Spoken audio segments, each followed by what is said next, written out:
Metal Gear Rising sucks. It's a complete disgrace to the entire philosophy that the Metal Gear series has always espoused, and the way that it has influenced the perception of even longtime fans of the series is a complete tragedy. Of course, you might be thinking right now, but Salad Kenny, Metal Gear Rising is totally worthy of the Metal Gear name. It has it all. Child soldiers, corrupt US government officials, moral ambiguity, these are all hallmarks of the Metal Gear series. You just don't like it because the gameplay is different, or because you don't like Raiden, even now as a cool cyborg ninja. Personally, I could get past the gameplay being different, because the sword is what always separated Raiden from Solid Snake. I'm not a big fan of blades.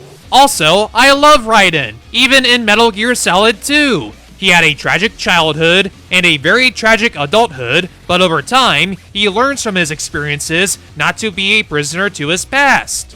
The reason I hate Rising is because it undoes all of that. They played us like a damn fiddle! Not many people have called the game out on its faults though. We see a few general complaints about the over-the-top tone and Raiden being out of character, but these are frequently shot down by people who quote-unquote understand the deep themes of the series, or by comparisons to the Cobra unit, or some other crazy thing from past games. Of course, mainstream reviewers aren't going to care, but even popular independent reviewers overlook the gross incompetence of the plot.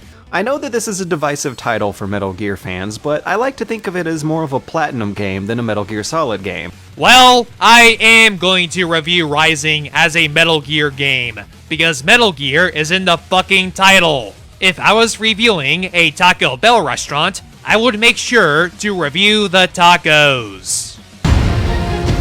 Let's get this over with.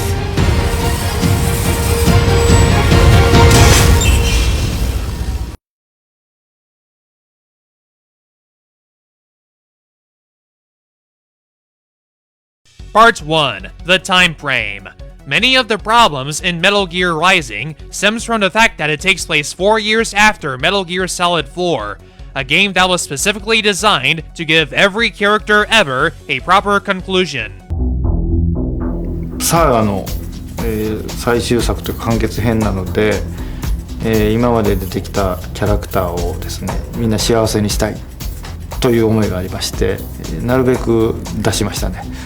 で、彼らがどこに向かっていくのか。Playing through the end of MGS4, you get the sense that, with the destruction of the Patriots, this would be like a new dawn for the world. That this was the end of the stagnation that has plagued humanity for decades. Snake, hear me. Our country is an innocent child once more. A new dawn is rising. Now, she can build a new destiny for herself. The Patriots' reign has crumbled away. And still, our civilization, a civilization that has thrived on war since the dawn of time, lives on. Might not be a new world order, but the old order under the war economy is gone for good. It's almost time for me to go. And with me, the last ember of this fruitless war dies out. And at last, those old evils will be gone. Once the source of evil returns to zero, a new one, a new future will be born. Come quick! They're ready! They look yummy! Sort of like the sun. It's rising again. Even the name, Metal Gear Rising, would suggest that the game would capitalize on this new dawn and show how much the world has changed since then. Of course there would still be adversity, but at least it wouldn't be rooted in the evils of the past. Crush. Mix. Burn. Repeat. But so much of the plot of Metal Gear Rising is about emphasizing how little the world has changed after the Patriots. To think, something like that, running a nation. And America, no less. It's terrifying. Thank God they were all destroyed. But did it really change that much? Maybe not. The Patriots are gone. Those guys just managed the war economy. They didn't invent it. The Patriots planted the seed. We don't need them around to filter and foster their memes any longer.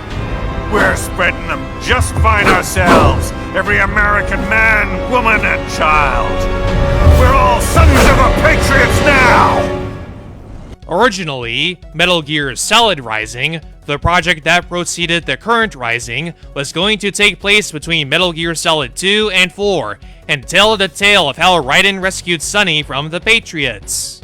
This was to be Kojima Productions' first major Metal Gear game without Kojima's direct involvement, testing the waters to see if they can handle the series on their own. Sadly, they were so incompetent, with an unfocused gameplay vision and difficulties with writing a story between two major installments, that the game was silently cancelled and Platinum Games was tasked to revamp the project. Along with focusing on the game's action more than ever, another major change from the original Rising project was that Platinum's Rising would take place after MGS4. But the game's writer, Etsu Tamari, didn't seem to take full advantage of this new time frame. It's like he just took his original script, changed the Patriots to status quo, and kept everything else exactly how it was. Even the idea of Jack the Ripper returning seems to have originated from MGS Rising. In the story, Raiden becomes a little kind of insane, and we wanted to kind of hint that as well. Matsuyama-san said precisely, maybe he will be insane, but that's kind of a hint we wanted to put in a message. This could have been an interesting concept to explore, actually. In MGS4, Raiden was very nihilistic, which greatly contrasted with how he was in MGS2's ending. We'll tell them everything together. Metal Gear Solid Rising could have bridged the gap between the two Raidens, and it wouldn't do any direct harm because ultimately, his ending in MGS4 would remain intact. In the new Rising, Raiden saves George, an orphan child, from a secret facility run by Desperado. Just like how the original Rising was going to be about how Raiden rescued Sonny from the Patriots. The game even points this out. He rescued me too, you know. According to Etsu Tamari, the time frame shift was done to accommodate the gameplay. He never really explains how though. What was in the new Rising that could not have been done between MGS2 and 4? PMCs are still pretty big despite MGS4 ending with the fall of the war economy, and we saw cyborg enemies in the trailer of the original Rising. Some have suggested that they wanted to give more wiggle room for sequels, but there were 5 years between Sons of Liberty and Guns of the Patriots. Most of Breaking Bad's 5 seasons takes place within the first year of Walt's diagnosis. And that show had no problems with coming up with crazy new stories every season. Could it be that they wanted Raiden to be more powerful than he was in MGS4? That's a pretty lame excuse. The abilities of each character changes from game to game. Solid Snake can, apparently, aim more easily as an old man than he did when he was younger. In Peace Walker, Big Boss forgot how to fucking crawl. And as Ground Zero shows, he is the only protagonist to ever learn that he can climb things that aren't just waist high. We never got to experience Raiden's abilities in MGS4 firsthand, so the game designers could have made up whatever they wanted as long as it fit the theme of Raiden doing awesome ninja things. Even if there are a few contradictions here or there that shouldn't be thought of as a big deal, the only people who would complain are suck-up assholes who spend too much time on the Metal Gear Wiki and not enough time thinking about what actually matters in these games. I mean, fuck, in the Phantom Pain, Big Boss has a goddamn robot arm, and in Peace Walker, he fought against huge AI mechs in the 70s. Kojima clearly doesn't care about factual contradictions, so why should you? Yeah, retcons are bad, but what really matters is, no reason is good enough to justify throwing away a perfectly good ending to the saga, especially if it's just for the gameplay.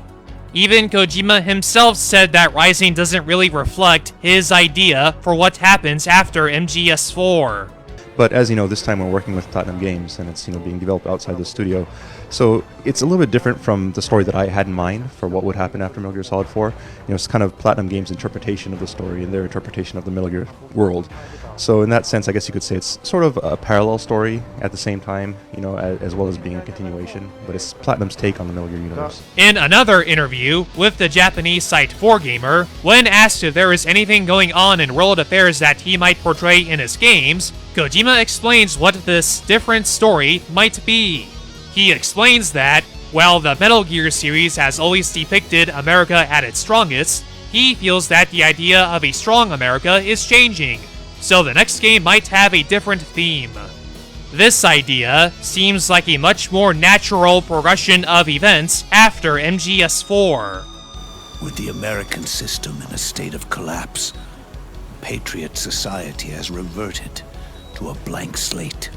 Much more natural than... Fear the wrath of the USA! Hopefully, Kojima's concept will see the light of day, whether he's the one helming the project himself, or if he's passing it down to Shio Murata, or anyone else who is more capable than the person who wrote Rising. Oh, but not only does Rising fuck up the Metal Gear world on the macro level, it also trashes the Metal Gear world on the micro level. Part 2. Jack is back.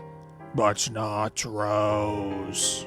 When the rebooted Rising was announced to take place after MGS4, the most immediate reaction was, doesn't this negate Raiden's ending in Guns of the Patriots? First, here's a quick recap.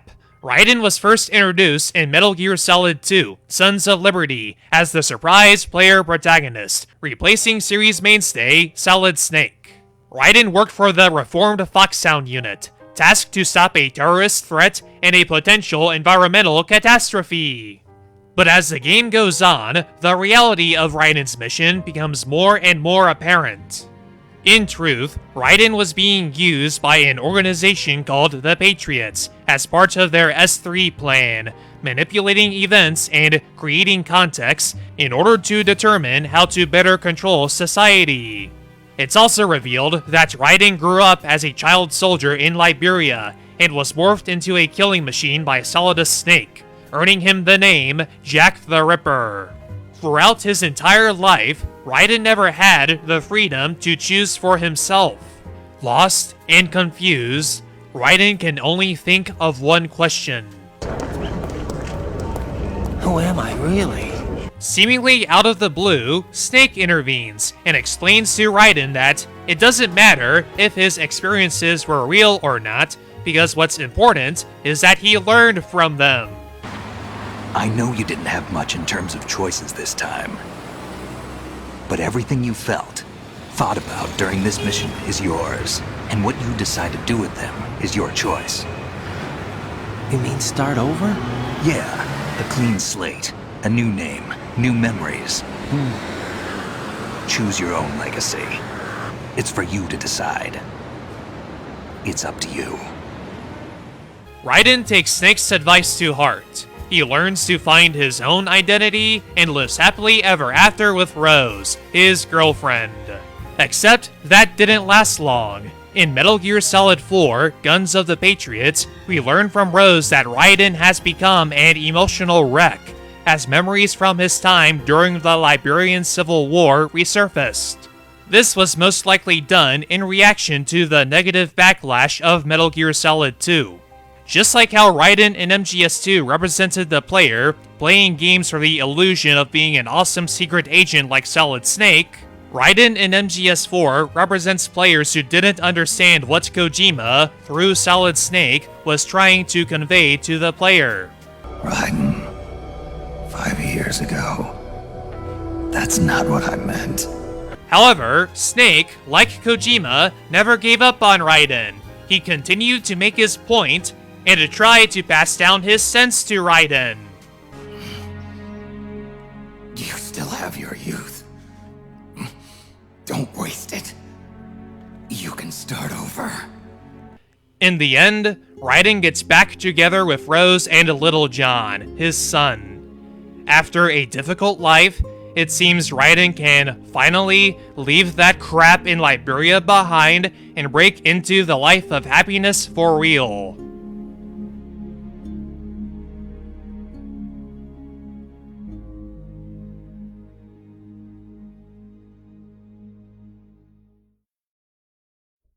At first, Rising tries very hard in order to justify why Raiden continues to fight after MGS4. Maverick is a relatively morally sound PMC that specializes in security. Raiden, needing to feed his family, works there as a trainer and bodyguard. Early on, there are plenty of conversations about how much Raiden loves being a father, references to Rose, and other bits that explore his character and motivations. Somehow hard to imagine you settling in with a big bucket of popcorn. What? A cyborg can't have hobbies? I'll have you know I'm actually a huge movie buff. But you know what sucks? In order to get this information, you need to use the codec 1,000 times. Have you seen this new body in action? It's amazing. It's ready for anything. Unless they... Oh, Raiden, yeah. Your body? It's so amazing. Metal Gear games in the past used optional codec conversations to provide supplementary information for the plot. But not vital information about our characters! The only exception to this was Peace Walker, which cut the cutscene length down by moving a large amount of information to optional briefing tapes. Ah, so you're the American friend he was talking about. But the organized, accessible nature of these tapes made up for this, with everything neatly arranged by contact and subject. Rising has the worst of both worlds, both by depending on the codec to inform us as to why Raiden is doing what he's doing, and by keeping the standard codec system of seemingly random conversations. Not that any of this actually matters though, because it seems Raiden forgets his reasons for joining Maverick. Midway through the game, he resigns from the company. And your wife and son? What of them? They're in New Zealand. Safe. Rose would understand why I have to do this. Aw, that's sweet. Will she understand why her family is fucking broke now? As a whole, Metal Gear Rising treats Rose and Little John as footnotes, despite them being the two most important people in Raiden's life. Whether this is real or a bad dream, I'll keep watching you till it's over. Thank you, Rose. And I won't let you be just a dream. The last 2 years with you, it's been more than I've ever hoped for. Do you remember this place? Of course. This is where we first met. I remember now. Today is the day I met you. We'll tell them everything together. Is that a proposal? This is for your ears only. You have a family. I have no family.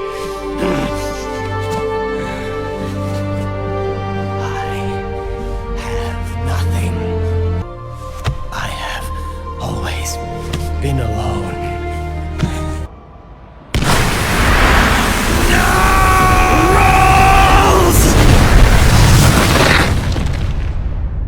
Jack, do you remember the day we met?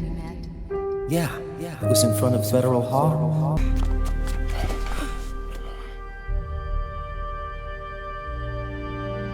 Rose. I'm done running. You would think that a game that touts itself as an exploration into Raiden's character would have his family play an important role in the story. Hell, just make Rose a codec contact again. Haters gonna hate. It would be like how soldiers overseas have video chats with their families. Not only would this make it clear that Rose's role in Jack's life is more than just a footnote, but it could make for some interesting conversations when Jack the Ripper begins to resurface. I didn't know anything about you, I admit that. Where you were born, how you grew up. But I know that now. And I know that what I feel for you can only get better.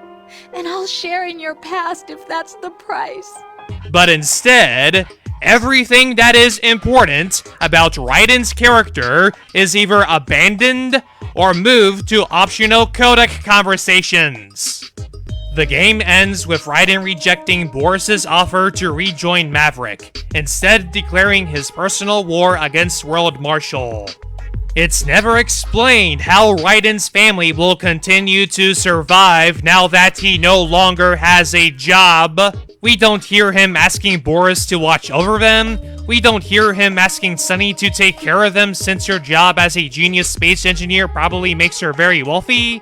We don't know because the game doesn't say, and the game doesn't say because it doesn't care. Instead, it shows us Raiden abandoning his ideals for justice and embracing his sadistic Ripper side. I think it's time for Jack to let her rip. But what really bothers me are some of the justifications people have made up for this. They claim that Raiden was always doomed to repeat his past, and that this is simply the logical evolution to his story. Snake, have you heard this one? Evil is human nature, and his entire being falseness. The concept of so-called original sin. The idea that you're born bad, so you can't help doing bad things. Hold on. I thought the idea of original sin was that you had to work even harder at being good because you were born evil. Oh, yeah, that too. Very good, Snake. Part 3. What Metal Gear is really about. You know, I think Metal Gear is too complicated for its own good. Now, for the record, Kojima did say that creating a complex story was not his intention. And while I do believe that, the fact is, regardless of his intention, his games are so fucking convoluted. And it's that convolution that distracts so many fans from understanding the simple messages that Kojima wished to pass down in each game. Instead of understanding the message, fans focus more on trying to make sense out of the crazy narrative and memorizing facts.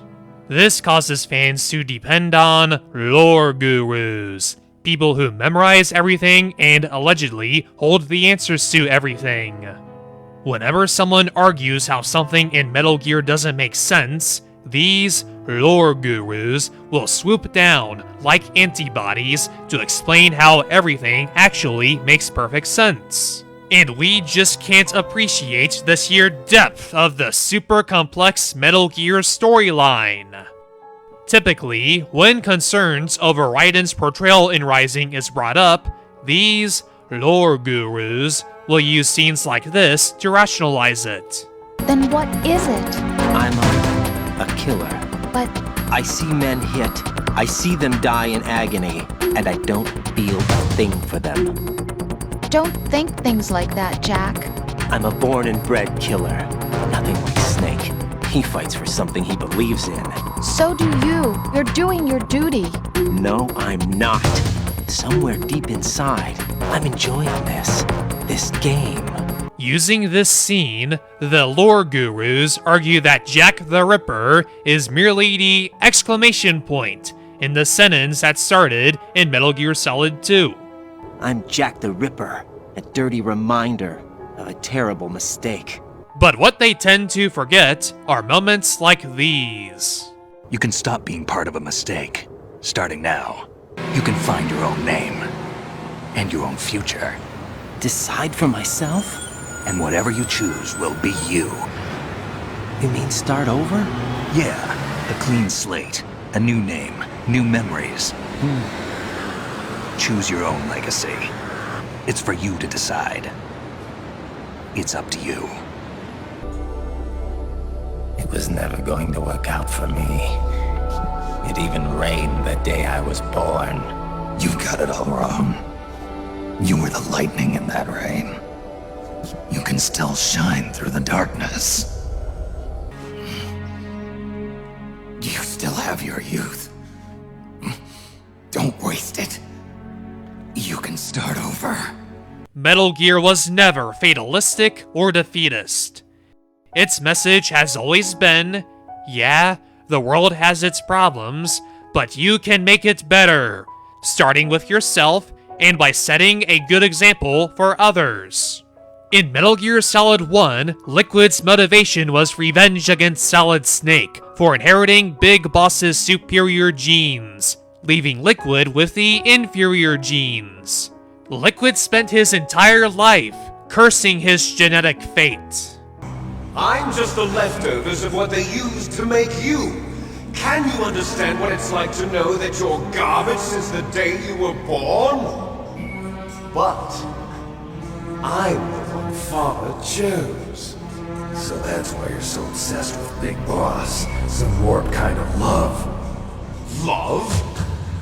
It's hate! He always told me I was inferior, and now I'll have my revenge! However, it's later revealed by Revolver Ocelot that Snake was the one who inherited Big Boss's inferior genes. But despite this setback, Snake was able to defeat his genetically superior brother in battle because he didn't allow his genes to determine his fate. You mustn't allow yourself to be chained to fate, to be ruled by your genes. Humans can choose the type of life they want to live. In Metal Gear Solid 3, Big Boss started out as a naive, patriotic soldier who valued loyalty to his country above all else. For his entire life, he has been conditioned to believe in America and its government. I follow the president and the top brass. I'm ready to die for them if necessary. But as the game goes on, his worldviews are challenged, as he is tasked to kill his former mentor and mother figure, the boss. The foibles of politics and a march of time can turn friends into enemies just as easily as the wind changes. Ridiculous, isn't it? Yesterday's ally becomes today's opposition, and this Cold War? Think back, when I was leading the Cobras, America and Russia were fighting together. Now, consider whether America and Russia will still be enemies in the 21st century. By the game's end, Big Boss has forsaken his country. Instead, he has learned to think outside of the scene of his country and era. At the ceremony, the DCI tried to shake my hand. I refused. What happened in that room is classified, top secret. Only a handful of people would know. He's making it up! Don't listen to him! Wait! Why did you refuse to shake his hand? Because I knew where my loyalty belonged. In Metal Gear Solid 2, Raiden goes through an existential crisis. He feels that he can never live a normal life, that he is forever doomed by the memes of his childhood. I know you want to get married. But I can't. I can't risk starting a family. There's no way to erase my childhood. But Snake tells Raiden that it doesn't have to be that way, that there is no such thing in the world as absolute reality, that he is free to decide for himself what kind of life he wants to live. In Metal Gear Solid 4, it seems that all hope is lost for Raiden, that he never fully understood the message that Snake tried to pass down to him. that he will always be haunted by his past. But Snake refused to give up on Raiden. In Act 5, Raiden tries to go through the microwave hall, feeling that he has nothing to lose. But Snake insisted on going himself, because he feels that Raiden still has something to live for. Thank you, Snake. Yeah, thanks, Snake, for going through all that pain and suffering to allow Raiden to not give up on his life. Jack just reminds me too much of the past. I hear you. Someone once told me, you can find your own name, and your own future. After that, I dropped Jack for good. Too bad that only lasted for 10 seconds. Jack is back.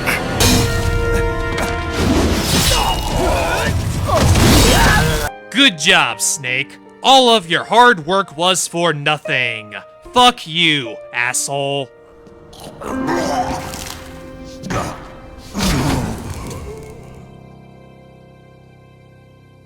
Part 4. Happy Endings. Some have defended Rising trampling over Raiden's ending by saying things like, "This is Metal Gear. There are no happy fairy tale endings." みんな幸せにしたいという思いがありまして、なるべく出しましたね。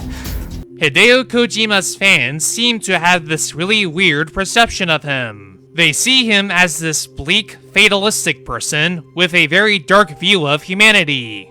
Although his games do contain many dark elements, ultimately, Kojima is actually an optimist. Living is a link to the future. That's how all life works. Loving each other, teaching each other. That's how we can change the world. After all, his life's motto is to make the impossible possible.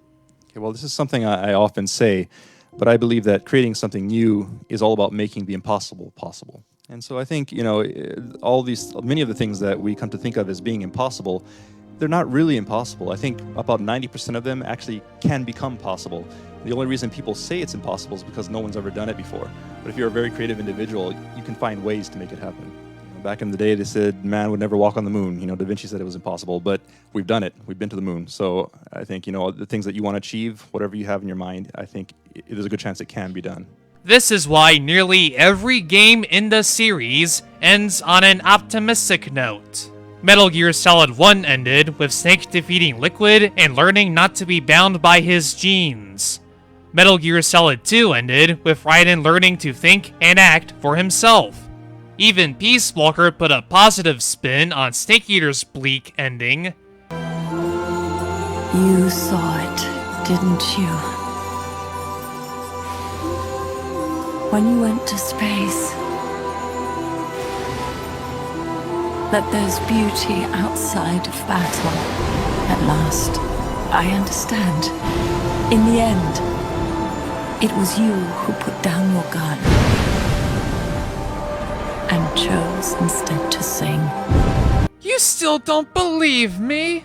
Okay, let's go over everyone's ending in Metal Gear Solid 4.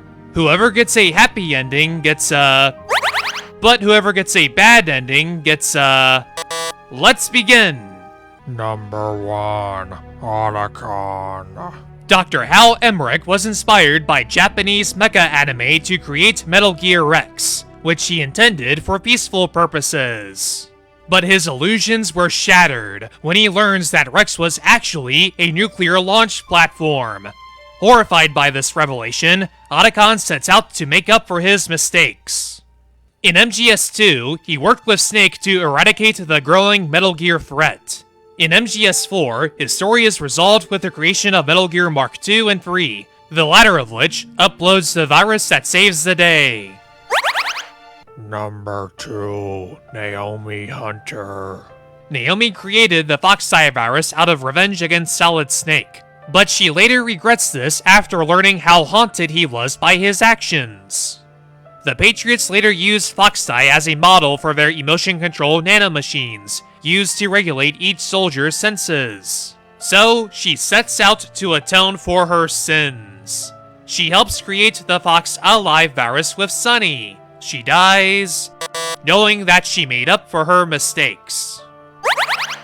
Number 3, Sunny Garlugu. Sunny was taken by the Patriots shortly after she was born. Even after being rescued by Raiden, she spends most of her life inside the Nomad. She never had a mother figure to look up to, so she felt very distant from the grown men she lives with. But then she met Naomi, and they form a bond. Using Naomi's incomplete virus and the source code for Emma's worm cluster, Sunny creates a super virus that wipes out the Patriots' AIs. Otacon lets go of his fears and tells Sunny that she can live outside. Number 4, Meryl and Campbell. Meryl resents Campbell for being her real father, making her the product of an affair. I will never forgive that womanizing piece of shit. But eventually, she does forgive him, and they walk down the aisle together. Number 5, Ocelot and Eva. Both Ocelot and Eva were founding members of the Patriots, who later turned against their own organization. Eva dies in Snake's arms, while Liquid Snake's personality fades from Ocelot's mind, allowing him to die as himself. This is kind of sad, but the fact that they were successful in taking down the Patriots also makes this happy. Number 6, Drebin 893. Like Raiden, Drebin is a former child soldier, raised by the Patriots to be a gun launderer. After the fall of the Patriots, he and the other Drebins get together to form a new business for themselves. Number 7, Drebin's Monkey. Catches the bouquet. Number 8, Mei Ling. Doesn't catch the bouquet. Number 9, The Entire World. While Liquid Ocelot died believing that the fall of the Patriots would bring about the endless war and chaos that Big Boss once envisioned, it turns out that Sunny modified the virus to only cut off JD's brain from the rest of the system. Vital lifelines of society are left intact. There are still some problems, of course, but it could have been way, way worse, both with the Patriots and without the Patriots. For most of the world, I consider this a happy ending, and a new beginning, Fuck Rising. Number 10, Solid Snake. Although Snake is infamous for his stoic demeanor, and you were able to kill him, knowing that? Yep. He still bears a lot of sorrow in his life. Naomi hated them for what they did to Frank's body. But it was me that crippled him in the first place. She must have hated me too. Throughout the game, he feels out of place in a world that has lost its sense and substance. His lifespan was also intentionally cut short. His body is constantly failing him, but through sheer will alone, he eventually overcomes the odds and perseveres. Even when things were at their worst, Snake was always the one who held his head high. And if you ignore that shitty parallel story, Snake did succeed in helping Raiden get his life back together. So even though Snake was sterile, leaving him unable to have children of his own, he was still able to raise a son through Raiden. Naomi seems to have forgiven Snake, and after meeting Big Boss again, Snake is finally freed from his post-traumatic stress disorder. After a hard life, Snake can finally live the rest of his short life in peace.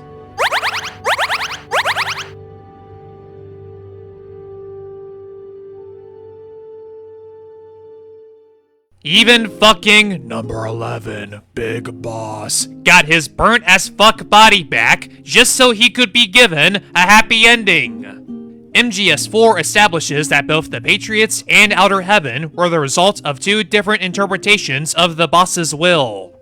Big Boss believed that the boss wanted a world where soldiers always had a place and weren't used as pawns. This is why he took offense when the Peace Walker AI, modeled after the boss's will, drowned itself in the lake to avert nuclear catastrophe. In the end, she put down her gun. And when she did, she rejected her entire life up to that point, including me. However, 4 decades later, after becoming a psychotic demon of vengeance who declared war on the entire world twice, he's finally able to reflect and understand why the boss did what she did. At last, I understand the truth behind your courage.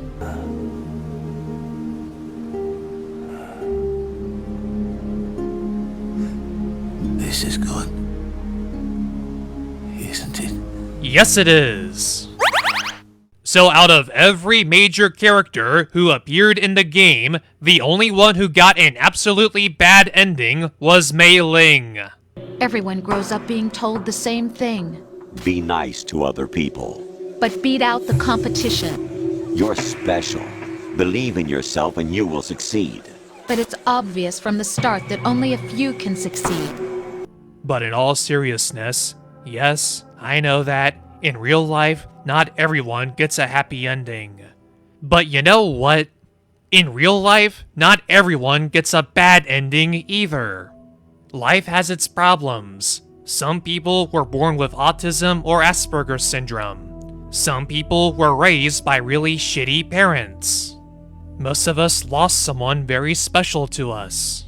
Some people have had aspects of their identity ridiculed and looked down upon by society, like homosexuality or gender dysphoria. Everyone struggles in their life, both with others and with themselves. But does that mean that we should give up on being decent, good people? Or does it mean that we should work even harder to rise above that bullshit? 簡単に言うとですね、例えば、ちょっと太った子がいてですね、自分の両親は運動ができないから自分もできないと思い込んでると。そうなのかもしれませんけど、そうじゃないかもしれないんで、そういう子がメタルギアをやった時に、明日運動会でずる休みしようと思ってた子が明日ちょっと走って頑張ってみようかなという、そういうことをでも思ってくれたらっていうので、そういう願いを込めてですね、メタルを作ったということです。Everyone decides their own fate, no matter where they were born. Words like fate, karma, it's just an excuse for giving up if you ask me. Damn straight, Snake. Everyone can have a happy ending, but only if they work for it. That is the true hallmark of the Metal Gear saga. And by denying Raiden his happy ending, Rising pisses all over the very heart and soul of Metal Gear. Fuck you. Part 5. Montage of wrong. People who terrorize and take innocent lives for money. They sowed their fate when they took this job. I'm just the Reaper. I thought that one of the things that Snake taught Raiden was that things are never that black and white. People will remember only the good part, the right part of what you did. There's no right part in murder. Not ever. Once the source of evil returns to zero, a new one, a new future will be born. Think. Something like that. Running a nation. And America, no less. It's terrifying. Thank God they were all destroyed. But did it really change that much? Maybe not.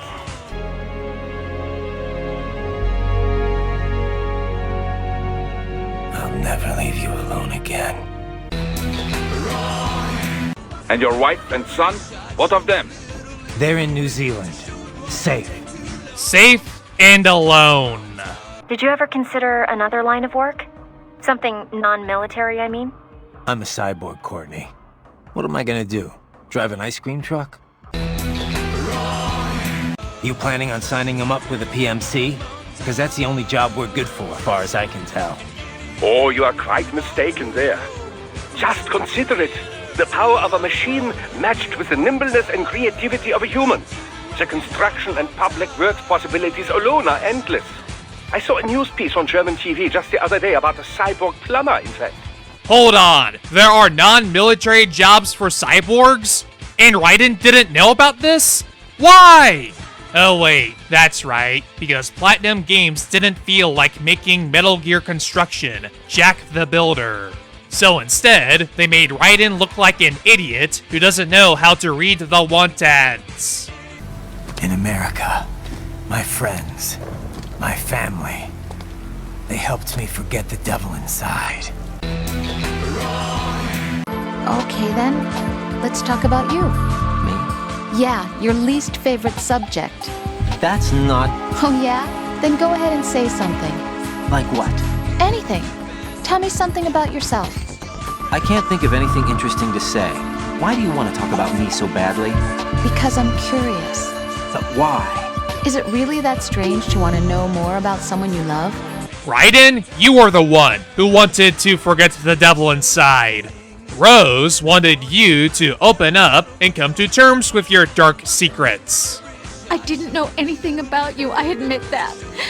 Where you were born, how you grew up. But I know that now.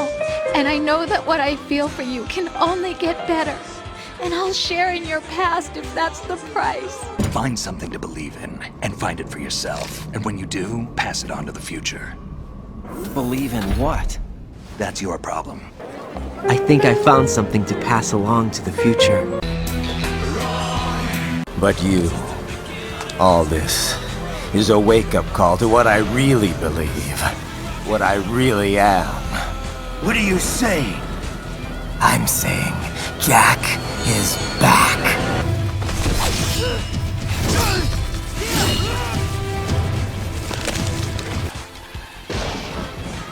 I don't want this for anyone else. Oh, so you didn't find something to pass along to the future. I chose this. Wait, you chose this? I thought the entire point of Raiden being Jack the Ripper, and later a pawn of the Patriots, was that he never had freedom in his life. He was always forced into doing one thing or another. There was never a real reason for me to fight, except that someone put a gun in my hand. And that someone was him. So, Jack the Ripper, will it be Solidus, the Patriot's creation, or you, Solidus's creation? Raiden was molded into being Jack the Ripper by Solidus. He didn't choose that for himself. It wasn't until he met Solid Snake that Raiden began to make his own choices, and it was to teach him that he doesn't have to be Jack the Ripper his whole life. I'm Jack the Ripper, a dirty reminder of a terrible mistake. You can stop being part of a mistake, starting now. The rest of my crew adapted to American life well enough, but I never could. Solidus raised plenty of other child soldiers. Do you know why we chose you over them? It was because you were the only one who refused to acknowledge the past. All the others remember what they were and pay for it daily. Might not be a new world order, but the old order under the war economy's gone for good. The bread-taking program is finished, but the larger company is not, I'm afraid. Someone will buy them. PMCs are in demand once again. Why is this a cutscene? I said my sword was a tool of justice. Not used in anger. Not used for vengeance. But now I'm not so sure. And besides, this isn't my sword. Wow, this is an optional codec conversation. Why does this kind of thing always happen to you? You've been a victim of war ever since you were a kid. It's not right. Not just me, Sonny. It's you too. Millions of victims all over the world. It's easy to blame it all on guys like Armstrong. But it's more than that. It's everyone's fault. Anyone who goes through life blindly following others, following orders, never questioning what they're told, that's gotta change. I'm not sure how, but killing this guy seems like a good first step. We rescued America from the Patriots. I won't let Armstrong make it a wasteland. Raiden! Come on, Sonny. Don't worry. Let me see a smile. That conversation perfectly captures the optimistic spirit of the Metal Gear series, and is exactly the kind of attitude I expected from Raiden in this game. So why the hell is this important declaration from our main character shoved aside to an optional codec conversation? Why are we instead treated to more of Raiden unlearning what he learned in Metal Gear Solid 2 and 4 in a normal cutscene? This shows how fucked up the game's priorities are. Rising is more concerned with showing us Raiden's regression into Jack the Ripper than it is with showing us him holding on to what he believes in. Believe it or not, in a post on Platinum's blog, Etsu Tamari claims that he consulted the MGS2 scenario book for inspiration. Tamari ends the blog by proclaiming that Rising is Metal Gear.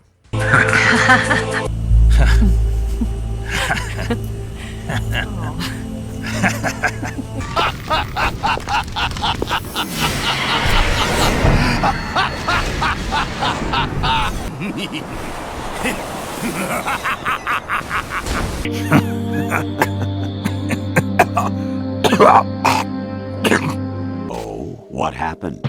Do you feel lost? Why not try a bit of soul searching? Don't think you'll find anything, though. Part 6. Stream of Nonsense. In Chapter 3, there's a scene where Raiden encounters some Denver police officers. Nothing out of the ordinary here, except Sam broadcasts their emotions, forcing Raiden to think of his enemies as actual people, rather than just obstacles to overcome. This turns Raiden's entire world upside down, forcing him to realize that his cause for justice was merely an excuse. In reality, he simply enjoys killing. Many of Rising's defenders have praised this scene for being a smart, mature commentary of mindless action games. Just like in MGS2, Raiden was a representation of the player, who plays games for the simple act of killing enemies, regardless of the context. But wait a minute, Metal Gear Solid 2 ended with Raiden rejecting the player's control. Anyone you know? No, never heard the name before. I'll pick my own name, and my own life. I'll find something worth passing on. Weird. It's almost as if Metal Gear Rising doesn't give a shit about thematic consistency. Some have even compared this scene to the Sorrow's River in MGS3, where Naked Snake encounters the spirits of fallen enemies that the player has killed during gameplay. On the surface, the two scenes are very similar in that they are both intended to get the player to reflect on their actions. But here's the thing, the Sorrow's River is completely dynamic based on how the player plays the game. If you kill a lot of enemies, you will encounter many spirits in the river. But if you only kill a few enemies, you will encounter only a few spirits. And if you don't kill any enemies, you will only encounter the spirits of the Cobra unit. How the Sorrow's River plays out is directly tied to how the player plays the game. Now, watch as I complete this segment without killing. You'll pay for that! My legs! Fuck! How the hell did I wind up like this? Fighting for these. This ain't over!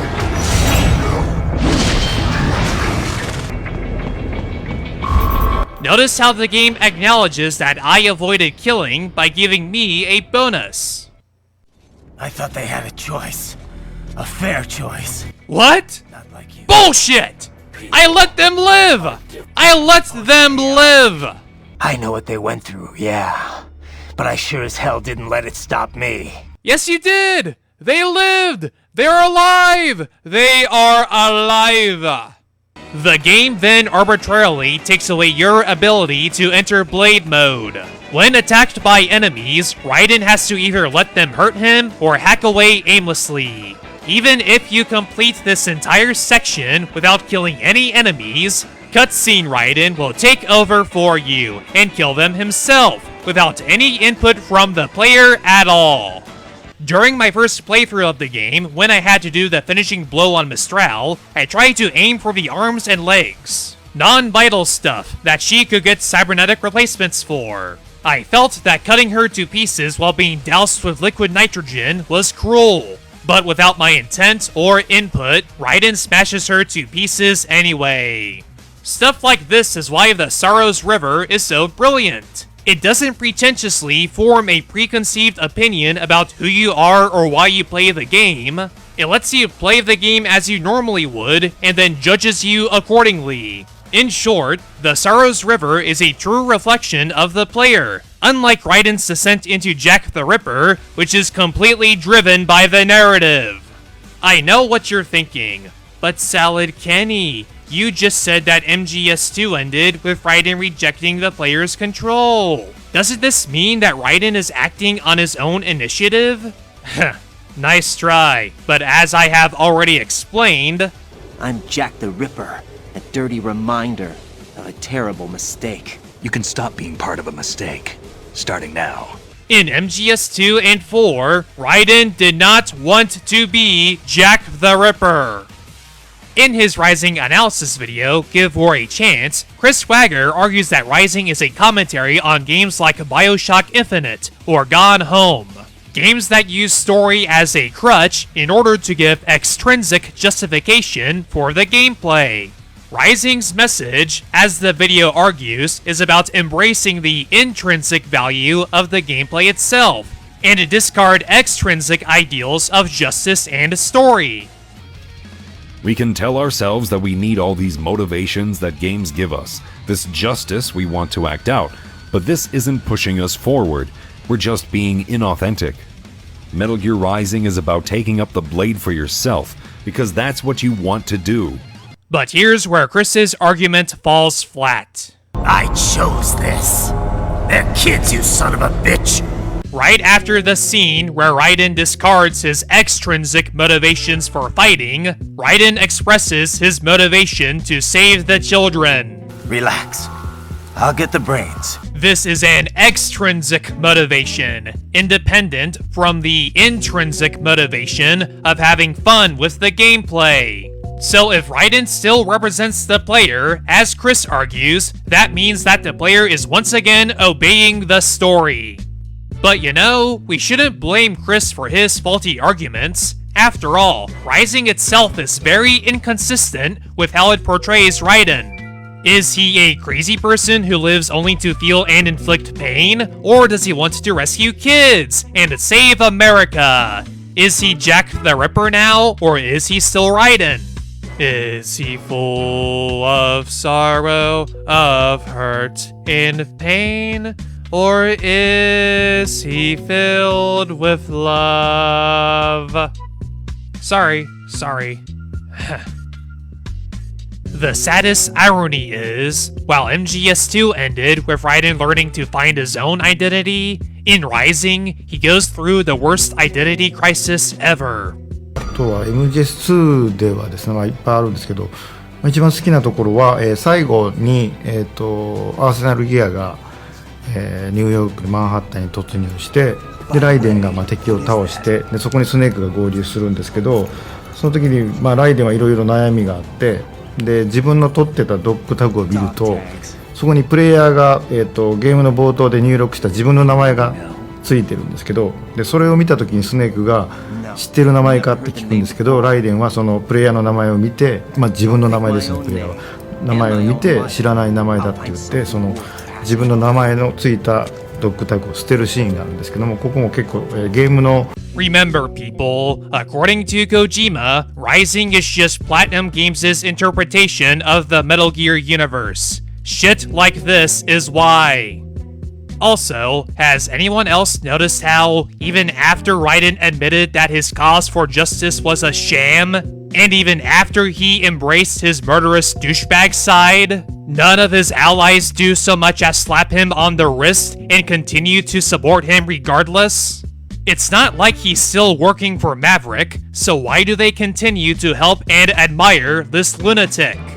In MGS2, if you act like an asshole, like punching hostages or looking up girls' panties, you were berated by both your commanding officer and your girlfriend. The game called you out on your actions as a player. So, Jack, what do you want? What do I want? Well, I'd like to save, if that's okay. Then go ahead. This is a joke, right? Rose. What now? In Rising, Raiden kills cops, quits his job, completely forgetting that he has a family to feed, and embraces being a sadistic asshole. And yet, the game ends with an otherwise very intelligent young woman calling him a hero. I know all about his past. He had it rough, and he hurt a lot of people. But that's not the Raiden I know. The Raiden I know is a hero. Holy fuck! In Sons of Liberty, you were bitched at if you killed seagulls! Also, why is a private company allowing a certifiably insane walking tank use their assets? Didn't he spend the last day or so killing a bunch of police officers? That should be making national news! Why are these people not calling the cops? Hell, why isn't this cop calling for backup? I get that Sunny works there, and that she and Raiden are both still on friendly terms, even though Raiden is a complete psychopath now. But at the very least, wouldn't aiding and abetting a known felon get Solus in all kinds of legal trouble? But no. Instead, Rising ignores every long-term consequence of Raiden's actions. Unlike Big Boss in The Phantom Pain, who loses his humanity and becomes a demon, Raiden loses nothing by going after revenge. He is still admired and respected by his former co-workers, his family is presumed safe, he still has little girls worshipping him, and he saves a bunch of kids. Rising does not portray Raiden's PTSD realistically or respectfully. It portrays it like a goddamn superpower that can be turned on and off whenever it is convenient. That is not how it fucking works. Ordinarily, our hearts are hardened through experience. Even the most grizzled veterans live with an inescapable guilt they've had to overcome bit by bit through the years. And even then, it never truly goes away. Both Metal Gear Solid 2 and 4 ended with Raiden learning and maturing from his mistakes. Metal Gear Rising ended with Raiden making a shit-eating grin. That's when I finally realized it. Rising is not a commentary of the player. Rising is a glorification of the player. Its message is that you do not have to work hard in order to be a decent person. You can be as much of an asshole as you want, and you will still get the gratification of being a hero. Rising is the ultimate scumbag power fantasy simulator. Jack, you're simply the best, and you got there all by yourself. Rising is the very mindless action game that Metal Gear Solid 2 was criticizing. And luckily, I'm pretty sure that I'm not the only one who thinks that way. In an interview with GameSpot, Hideo Kojima said that he wants his games to challenge the gaming status quo of simple-minded zombie shooters. A year earlier, Hideo Kojima said that his idea for a Rising sequel is one where Gray Fox fights zombies powered by nanomachines. Basically, this is Kojima's way of taking the piss out of Rising. In fact, in Ground Zeroes' Jamais Vu mission, that's pretty much what you do. While the Deja Vu mission was a nostalgic celebration of the saga's evolution, in the Jamais Vu mission, Raiden shoots at a bunch of snatchers. This whole thing was like some bad dream. And for some reason, the opening text for the mission references a parallel universe theory. Wait a minute, parallel universe. Didn't Kojima say something about that before? But as you know, this time we're working with Platinum Games, and it's being developed outside the studio. So it's a little bit different from the story that I had in mind for what would happen after Metal Gear Solid 4. It's kind of Platinum Games' interpretation of the story and their interpretation of the Metal Gear world. So in that sense, I guess you could say it's sort of a parallel story at the same time, as well as being a continuation. But it's Platinum's take on the Metal Gear universe. Well played, Kojima. Well fucking played. Part 7. Wasted Potential. The thing that sucks the most about Metal Gear Rising is the fact that it could have actually been a really interesting character study for Raiden, had certain aspects of his character been handled better.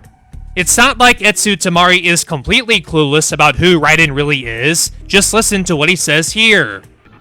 So exactly 9 years has passed since Metal Gear Solid 4, and in all the previous titles, Snake was the main hero who was mentoring this troubled youth, Raiden. Now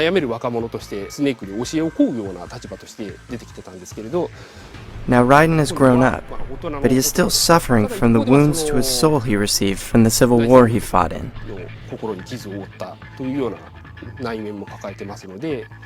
So he's become a hero with a dark past, one who is constantly haunted by this guilt, which is an important part of the story that we wanted to tell through the cutscenes. But the problem here is that, in the final game, Raiden isn't portrayed at all like Tamari described him. In Rising, Raiden isn't haunted by his past. In fact, he embraces it. He even calls it his true nature. Regular guys, they couldn't handle it. All the blood and body parts, the fear in dying eyes. Me though, I like it. A lot. No hesitation, no regrets. Also, did Tamari seriously say that Raiden has grown up? Look at this fucking face. That is not a face that a mature grown-up would make. Do you remember that time I forced my way into your room? We'd known each other for almost a year, and you blew up. It was the first time you ever raised your hand against me. According to Rising, Raiden hasn't grown up at all since MGS2. He still enjoys mindless violence. If anything, he's become even more of an abusive asshole.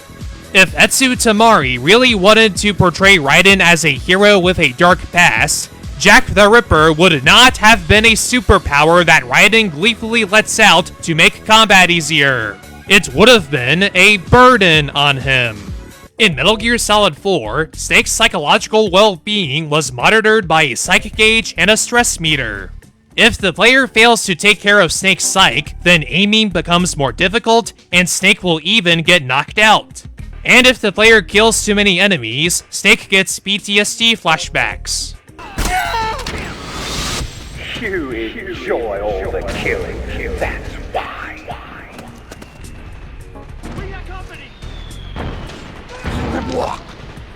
Metal Gear Rising could have expanded on this concept. The more Raiden kills, the more psychologically damaged he becomes. And if players failed to keep the Ripper at bay, Raiden's psyche eventually becomes so damaged that players are forced to restart the entire game.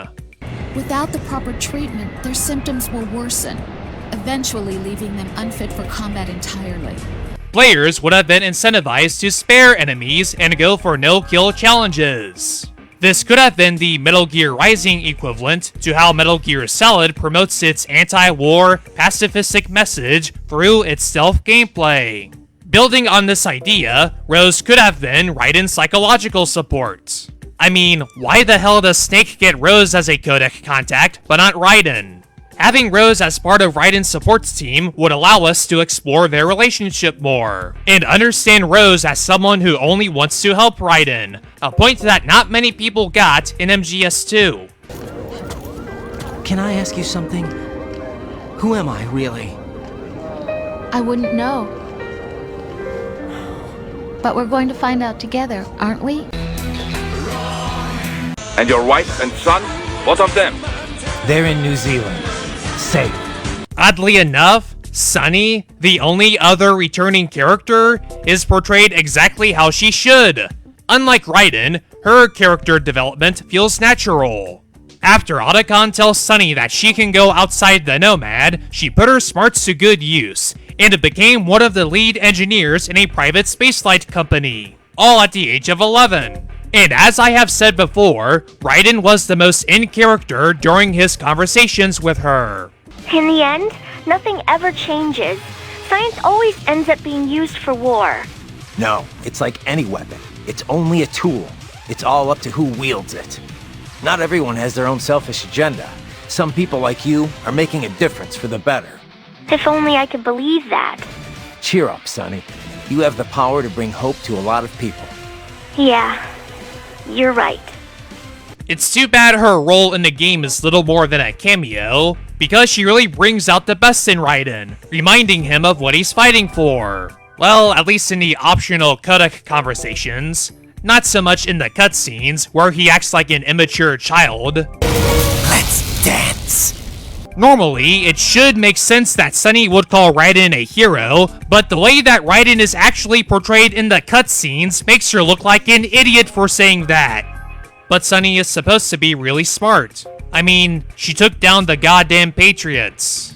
Why is there such a huge disconnect between how Raiden is portrayed in the codec and how Raiden is portrayed in the cutscenes? In the codec, Raiden loves his family. In the cutscenes, he acts like he doesn't give a shit. In the codec, Raiden understands the morally gray realities of war. In the cutscenes, he only sees things in black and white. In the codec, Raiden has higher ideals. In the cutscenes, he randomly switches between murderous sadism and simple-minded rage. They're kids, you son of a bitch! In the codec, Raiden explains that Jack the Ripper was conditioned into him by the Sears program. In the cutscenes, I chose this. And you know what's funny? Both the cutscenes and the codec were written by Etsu Tamari. So what the fuck, man? Etsu Tamari can't seem to decide whether he wants to portray Raiden as a hero or a monster. So what ends up happening is that they kind of fuse together. As a result, even Raiden's monstrous aspects appear heroic. The prime example of this fact is Blade Wolf. According to Etsu Tamari, Wolf was meant to be Raiden's apprentice, in the same way that Raiden was Solid Snake's apprentice in Metal Gear Solid 2. Like Raiden to the Patriots, Wolf was a slave to Desperado, forced to fight against his will. At first, Wolf and Raiden fought together as enemies, but Raiden took pity on the damaged robot dog and had Doctor give him a new body. Wolf now becomes Raiden's ally. After Raiden defeated Sam, Wolf is left with many questions about the nature of life and war. Was this outcome necessary? Evidence inconclusive. I guess even AIs don't know everything. It is likely no single correct answer exists. Additionally, human conflict stems from opposing ideals and societal norms. I was not programmed with these guidelines. You're better off figuring those out for yourself. Raiden's advice to Wolf is very similar to the advice Snake gave Raiden. There's no such thing in the world as absolute reality. Most of what they call real is actually fiction. Listen, don't obsess over words so much. Find the meaning behind the words, then decide. You can find your own name. And your own future. In Metal Gear Solid 1, Gray Fox teaches Snake to fight for what he believes in. A message that Snake passes down to Raiden, who, in turn, passes down to Wolf. I was not designed to fear termination. However, Directive 01 is to ensure all data acquired is preserved and passed along. To expire here would violate that directive. That's a good boy. However, Raiden came to my aid. I have learned from him. When Sewell fell, data analysis was inconclusive, but that has changed. I have established new parameters now, created my own directives. Like me, he had been forced to kill. He has witnessed the dark side of human nature.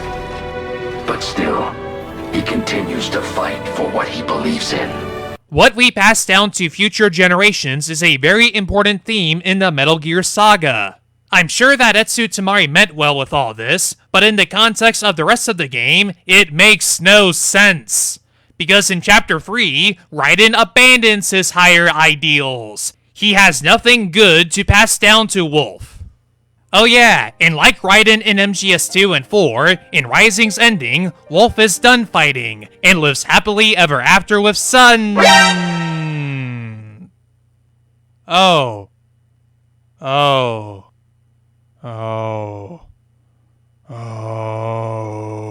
Hey, does anyone still want to argue how there are no happy fairy tale endings in Metal Gear? I offer now as the time for you to bring that up. Oh my god, this is like watching a snake eating its own tail. It's so sad and pathetic. Do I even need to continue working on this video? At this point, I think Rising is doing a pretty good job at reviewing itself. Seriously, it's like the game saying, oh, we were just kidding about that whole Jack the Ripper stuff. This is how Raiden's story really ends. Dude, Tamari, if that seriously was your intention, you're a genius. Otherwise, you're a complete moron. The final victim of Rising's wasted potential is Jetstream Sam.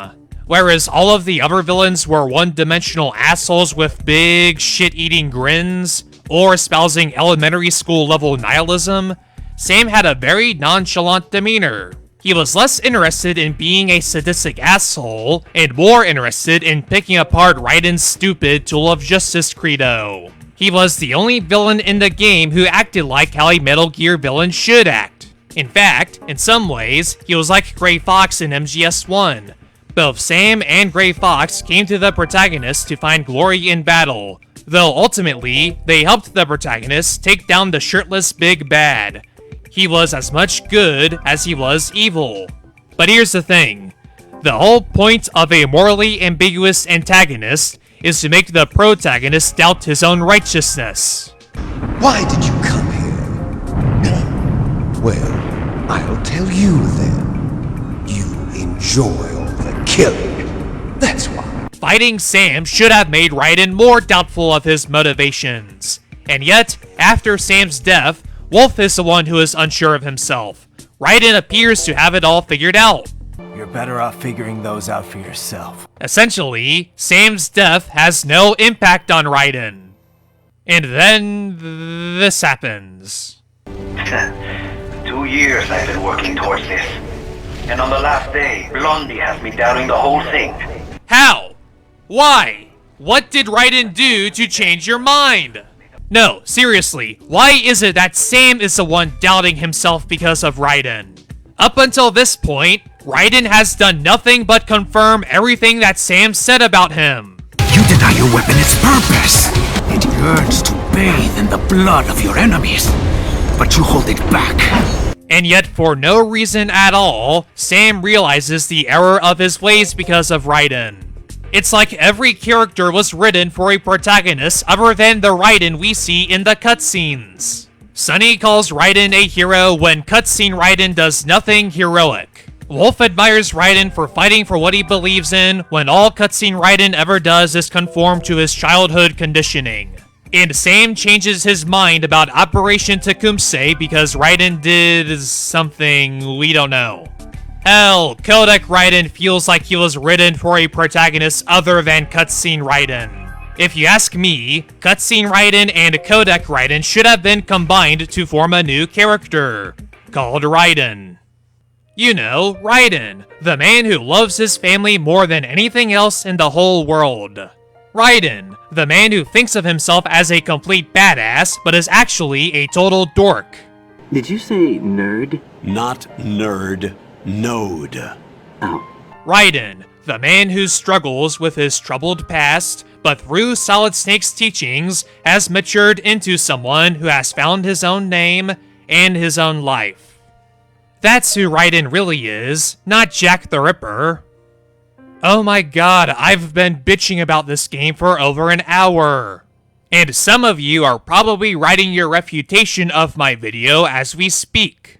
Your counter-arguments against my video are probably along the lines of, well, clearly you just didn't get it, or, Too deep for you. As if Rising is some kind of misunderstood gem like Sons of Liberty was. To everyone who still believes that Metal Gear Rising is worthy of the Metal Gear name, I have one question for you. Part 8. What is Metal Gear Rising's message? Oh, child soldiers, corrupt US government, moral ambiguity, 9/11, nanomachine... No. Those are motifs. I'm talking about the message. Every Metal Gear game has a message. Ever since MGS1, Kojima has crafted each Metal Gear game with a lesson in mind that he wants to pass down to players. Metal Gear Solid 1, 2, and 3 especially contain very important messages that can apply to the player's everyday life. Messages like not being a prisoner to your fate, disregarding what society tells you is right, and finding your own identity. These are things that everyone needs to learn as they grow up.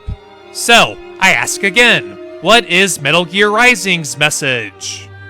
The song that plays during the ending credits, The War Still Rages Within, suggests that the game is about the importance of free will, and fighting for your own beliefs even in the face of an indifferent society.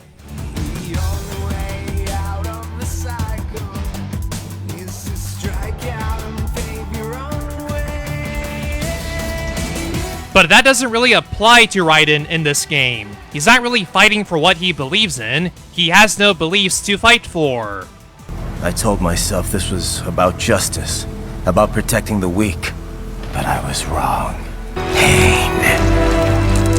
This is why I fight. If Raiden was truly acting on his own free will, he would have gone back to his family, since that's what he did with his free will the last 2 times.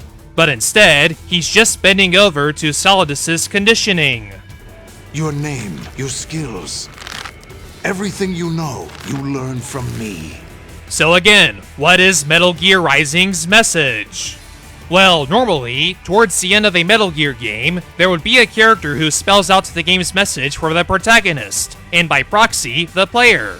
Characters like Naomi Hunter, Solid Snake, the boss, and so on and so forth. Metal Gear Rising doesn't really have a character like this. It's like the game... No, wait. Actually, it does have a character like this. Except it's... Don't fuck with this, Senator! Yes, Senator Armstrong is this game's Solid Snake. I wish I was kidding. No, I'm not going to talk about how stupid and over-the-top this character is. Honestly, he's not too much of a stretch from Colonel Volgin. Lightning bolt, son. No, I have completely different reasons for hating this fuckface. I have a dream. What? That one day, every person in this nation will control their own destiny. A land of the truly free, damn it. A nation of action, not words, ruled by strength, not committee. Senator Armstrong's vision for America is, essentially, might is right. Or survival of the fittest. The weak will be purged, and the strongest will thrive, free to live as they see fit. They'll make America great again! This is Metal Gear Rising's message. I know what you're thinking, but Salad Kenny, he's the bad guy. Of course he's going to have batshit insane ideals. Even Raiden says so. You're batshit insane! Okay, but here's the thing. Later on, Senator Armstrong claims that Raiden is his successor. War will continue as an institution, as an industry. Men will fight for reasons they don't understand. Causes they don't believe in.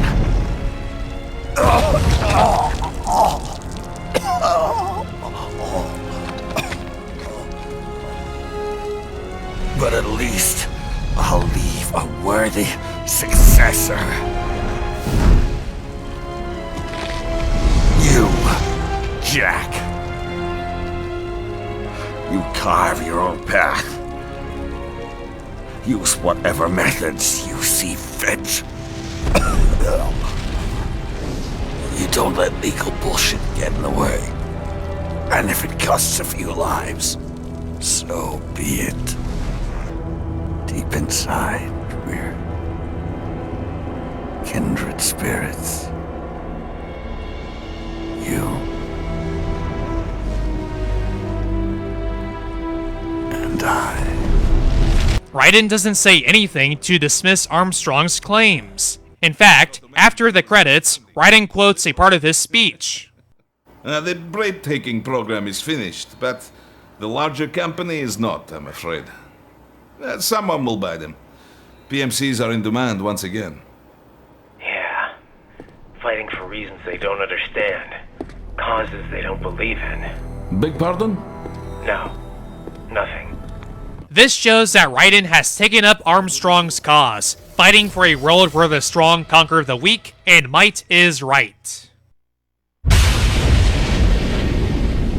I've got my own war to fight. Armstrong's ideals is the message that Etsu Tamari wanted to pass down to Raiden, and by proxy, the player. This message is expressed not just through the story, but through the game design itself, by having Jack the Ripper be beneficial for the player during combat. Metal Gear Rising glorifies sociopathy. Regardless of whether you agree with every morally sound character in the game and see Raiden as a hero, or you agree with Desperado and see Raiden as a monster, either way, you admire him. And honestly, after hearing that, I don't know how anyone can continue to see Rising as a worthy Metal Gear game. No Metal Gear game ever espoused might is right. In fact, the reason Kojima created Otacon was to show how right doesn't need might. このゲーム当時のゲームユーザーってほぼオタクと言われてた時代なんです。今はライトユーザーが多いですけども、それを卑下するわけじゃなくて、ある種オタクも知識を武器にして人の役に立てるっていうことをみんなに伝えたかったし、ゲームファンということをもっと誇りを持ってほしいっていうのがあって、そのオタコンというキャラを作ったんですよね。で、彼だけが銃を取らずに、自分の知識と、いろんなアイテムとかを使って戦っている人なので、僕は非常に好きなキャラクターですね。No Metal Gear game ever had the attitude of, if it costs a few lives, so be it. The reason Solid Snake never considered himself a hero is because he never saw war as something that should be praised or glorified. Rejoice, Snake! Ours will be a glorious battle. This isn't glorious, it's just plain killing. Violence isn't a sport. Snake never disregarded the value of human life, he carried that burden with him. People will remember only the good part, the right part of what you did. There's no right part in murder. Not ever. Likewise, the boss wanted to be remembered, not as a soldier, but as a woman. That was how Big Boss misinterpreted her will. He wanted to live his life as a gun. That's how he became a demon. Metal Gear was never about finding glory in battle, it was always about putting an end to that shit and securing the world for future generations. We have a responsibility to the coming generations, to the world. What responsibility? To keep track of the mistakes we've made as a species. We are given life only so that we can atone for our sins. Your life was created for that very purpose. We all must atone for our own sins. We must not pass them on to the next generation. I always thought that Metal Gear being an anti-war series was the most obvious and self-evident thing about the franchise. But in Rising, Raiden is portrayed as admirable, and yet he doesn't fight for any nation, ideology, justice, honor, power, the future, love, or peace. Only for revenge. You know, kind of like this guy. So, well, in this game, Snake goes from being the hero to being the bad guy to being the evil guy. So Snake goes for revenge, to get revenge of all his comrades, all his allies. And he's not the bad guy, but he needs to get a payback for what happened to his allies and also payback for his allies. So I want people to understand this, empathize with this, and then all of a sudden you step back, you see this more objectively and realize, well, no matter how you look at it, this is something bad. never thought of you as a son. But I've always respected you as a soldier. And as a man.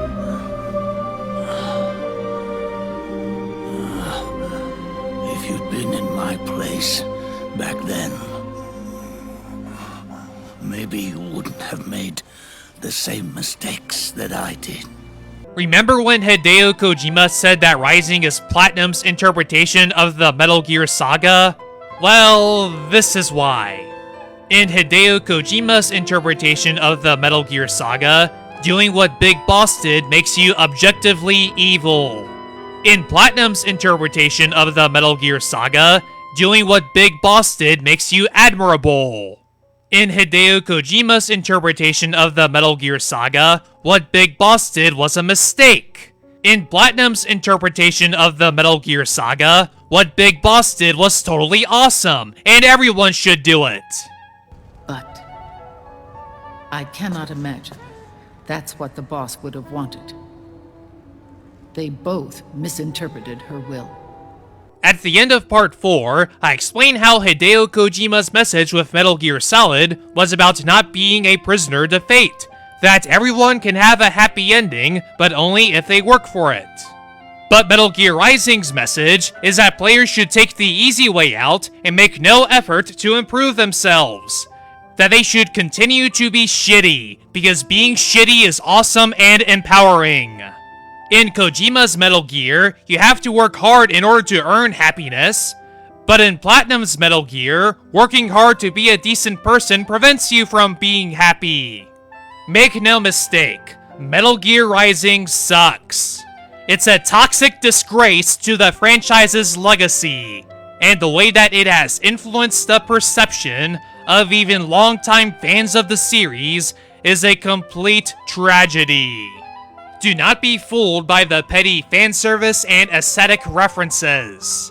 Do not be distracted by the inclusion of child soldiers, corrupt US government, and so-called moral ambiguity.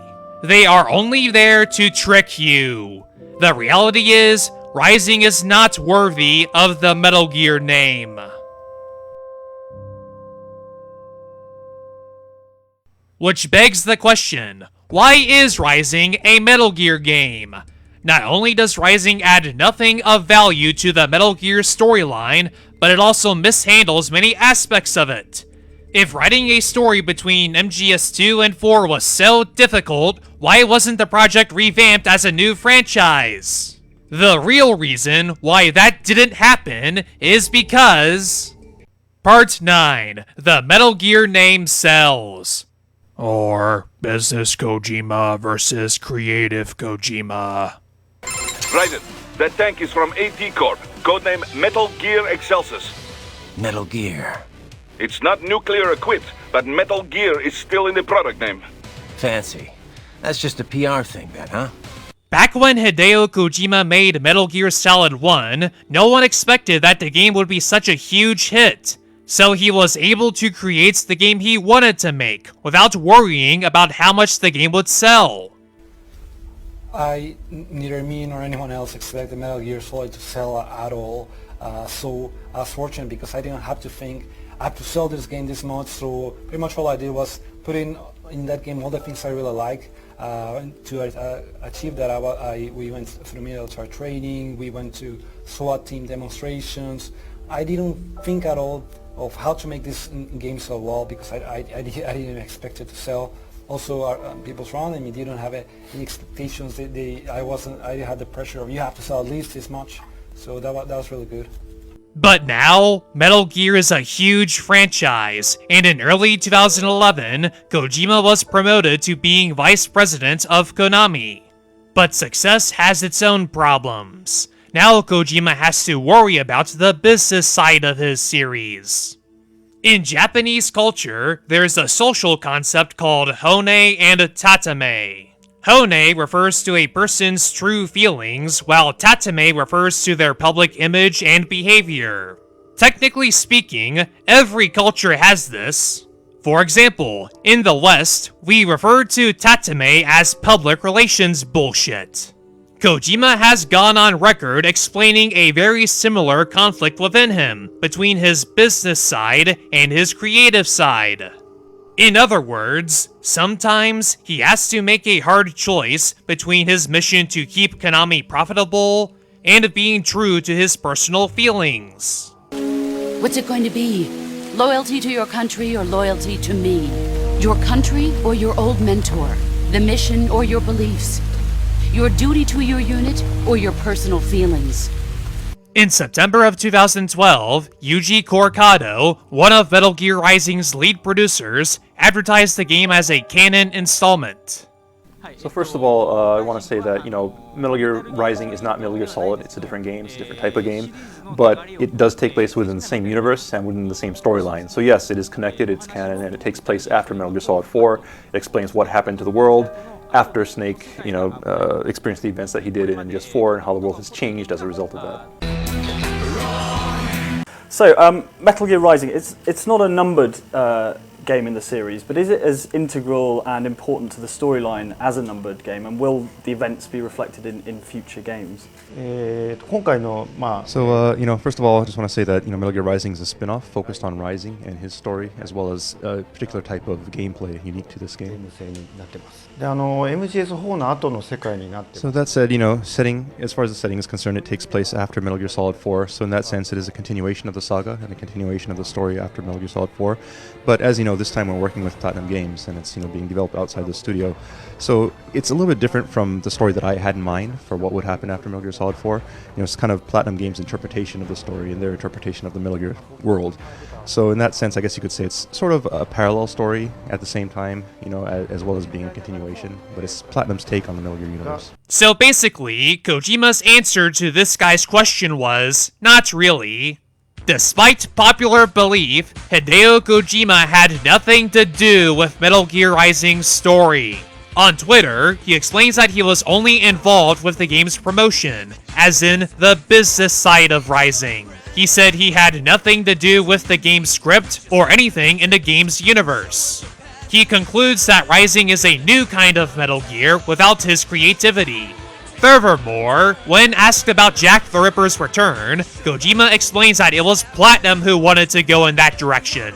Hence, why Kojima said that Rising is Platinum's interpretation of the Metal Gear universe, rather than his own. Rising is only a continuation, in the same way that those shitty Star Wars Expanded Universe books continue the Star Wars saga after Return of the Jedi. But like George Lucas and the Expanded Universe books, Kojima sees Rising as a parallel story that does not reflect his interpretation of the Metal Gear saga. But you might be wondering, then why did Kojima let the game exist in the first place? The answer to that is quite simple. It was a tactical business maneuver to support his creative endeavors. For Metal Gear Solid 5, Kojima planned on covering a lot of really heavy subjects, such as race, revenge, child soldiers, blood diamonds, limb loss, rape, torture, fallen heroes, provocative cosplay, questionable game pricing, facial capture animation, menstrual bombs. There's another in my... Women have more hiding places than men. Kojima expressed concerns that the game's heavy themes might turn people away from purchasing the game. Considering how Metal Gear is practically keeping Konami afloat, anything that could damage the game's marketability would be disastrous for the company. But as a creator, Kojima wanted to take that risk. So to alleviate fears of the game not selling, Kojima set up a contingency plan. From the beginning, Kojima's ulterior motive with Metal Gear Rising was so that Konami would still see a profit from the Metal Gear brand, even if people avoided the Phantom Pain. In short, while the Phantom Pain is a product of creative Kojima, Metal Gear Rising is a product of business Kojima. This explains why Kojima didn't say anything to counter Korkado's claims that Rising is canon until a week after the game was released, because doing so could harm the game's sales, which would negate the entire point of the game's existence. Sadly, most fans still believe that Metal Gear Rising is canon. Not many people have seen that interview with Kojima, and even when they do, they either twist the meaning of his words, or they put more value in Yuji Corcado's answer for some reason, or they simply ignore Kojima's answer and consider the game canon anyway. Fortunately, we do have a more concrete answer from Kojima. Is Metal Gear Solid Portable Ops considered canon or not? Although Hideo Kojima did not direct Portable Ops, the game was still advertised as the missing link in the Metal Gear saga. However, when Kojima decided to make his own Metal Gear game for the PSP, he treated the resulting game, Peace Walker, as a sequel to MGS3, rather than Portable Ops. Man, am I glad to be out of here. Finally, we can leave all that crap in San Geronimo behind. Break into the mercenary business for real. When Kojima finally had to clarify his thoughts on Portable Ops once and for all, he seemed to have struggled with coming up with an answer that best conveys his views. That is a very difficult question. At first, Kojima's answer was that the main story of Portable Ops is canon, but some of the details are off. Whenever people bring up Kojima's Twitch interview, this is the part they refer to. But what most fans don't realize is that immediately after saying that, Kojima gave another, very different answer. So, more than saying if it's officially a part of the main Metal Gear saga or not, inside me I do make a difference. I separate them as games where I was a producer, game designer, writer, director, those ones that I Hideo Kojima game. From those where I participate as producer or I have a different role, I do have in my mind separate these two. Okay, does anyone else find it weird how Kojima gave two very different answers with very different connotations? Okay, to be fair, the wording of Ken Mendoza's translation is a little weird. Like, more than saying? What does that mean? Perhaps he meant, along with saying. If so, then Kojima wasn't really negating the first part of his answer, but rather expanding on it. It's possible that I'm just trying to take advantage of an awkward translation to suit my own ends. I considered this possibility, which is why I had a friend of mine, Foxtopus, look into this. I had her transcribe and retranslate Kojima's Japanese spoken answer in order to be more accurate to Kojima's original wording. Before you accuse either of us of confirmation bias, this retranslation has been verified by JunkerHQ.net. So, what exactly did Kojima say? As you can see, not only is my interpretation of Kojima's answer correct, but it's even more obvious than it was in Ken's translation. He said, rather than saying whether Portable Ops is canon or not, it's more like, within him, he divides games that are a Hideo Kojima games from games that are not a Hideo Kojima games.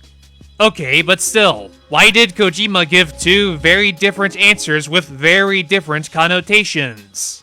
Well, if we remember the conflict between Business Kojima and Creative Kojima, this starts to make sense. The first part of Kojima's answer was his Tatame answer, one he made up to appease all the fanboys who purchased Portable Ops under the promise that it was a canon, important installment in the saga. The second part of Kojima's answer is his Hone answer. It's how he truly feels within him. Ultimately, it does not matter to Kojima whether Portable Ops is canon or not. Because within him, he divides games that are a Hideo Kojima games from games that are not a Hideo Kojima games. So, what does all this have to do with Metal Gear Rising?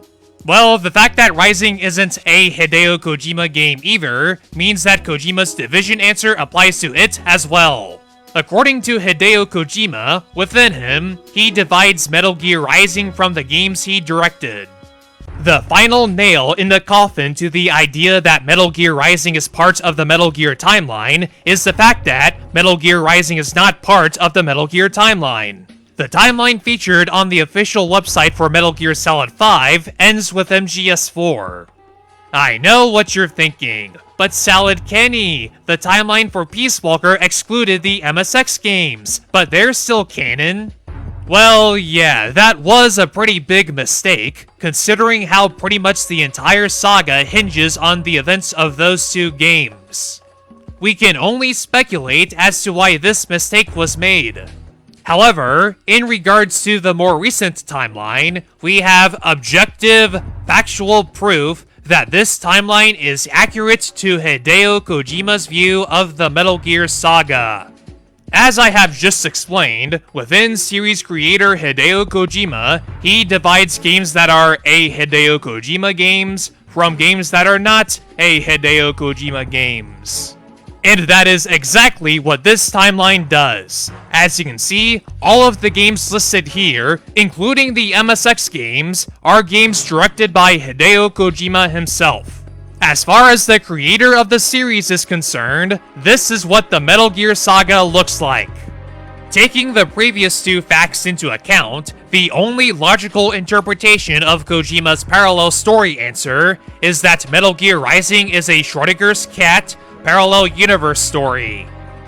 But okay, let's assume that Hideo Kojima is wrong about his own series. Let's assume that Metal Gear Rising is not a parallel story. Let's assume that, officially, Hideo Kojima games are not separate from non-Hideo Kojima games. Hell, it's possible that, after I publish this video, Rising will be included in the timeline. To that, I say, so what? That doesn't mean Rising is good. That doesn't mean Rising is the logical evolution of Raiden's story. That doesn't mean that all of the complaints I raised in my video are invalid. That does not change the fact that Metal Gear Rising sucks. Here's a newsflash for all you lore gurus out there. Metal Gear is fiction. None of it actually happened. There's no such thing in the world as absolute reality. Most of what they call real is actually fiction. Listen, don't obsess over words so much. Find the meaning behind the words, then decide. You can find your own name. And your own future. Hideo Kojima never intended to create the Metal Gear canon. He intended to tell stories that convey a message. He simply uses the Metal Gear canon as a means to convey that message.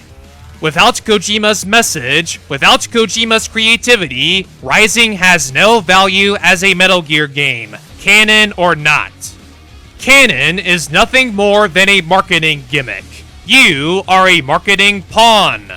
Within series creator Hideo Kojima, he divides games that are a Hideo Kojima games from games that are not a Hideo Kojima games. And as a fan base, I feel that it is our responsibility to do the same.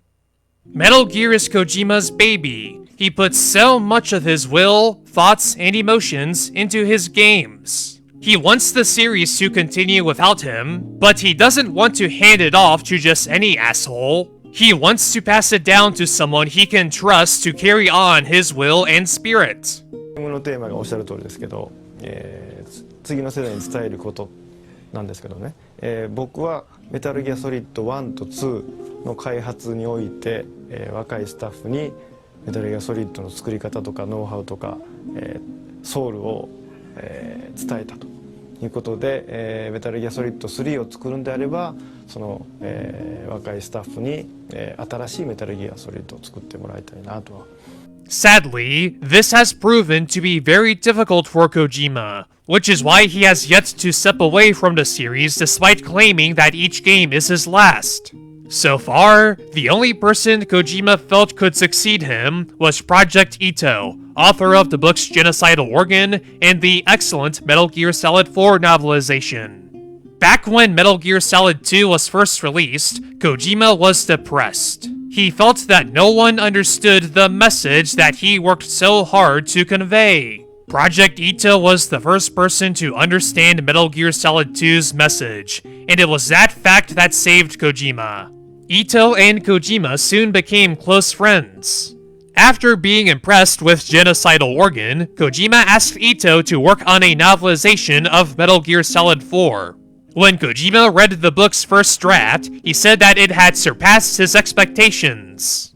Kojima praised Ito for his ability to not only read between the lines, but between the letters of his games.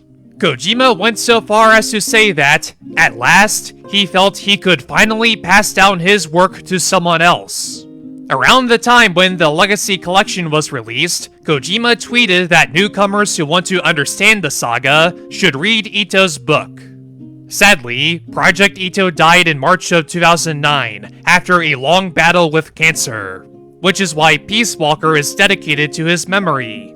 Once again, Kojima has no one to pass down his sense to. I think I should let Hideo Kojima tell the rest of the story. So then, after Metal Gear Solid 4, I started to really seriously think about this again. Okay, how can I escape? So then that's when I thought, oh wait, maybe if it's a spin-off, then maybe, there'll be a little bit more flexibility and I could leave that to some younger staff. So that's where Rising came into the picture, and I'm really trying to be hands-off with that and leaving that to the new team. But of course, I also want to take the numbered series, the official, canon Metal Gear, and also hand that off to someone. So, I don't know, anybody in the auditorium? Are there any takers? Anybody interested? Although Kojima does feel that Rising went well as a spin-off, he still feels that he has had no success with finding someone to pass down the canon Metal Gear series to.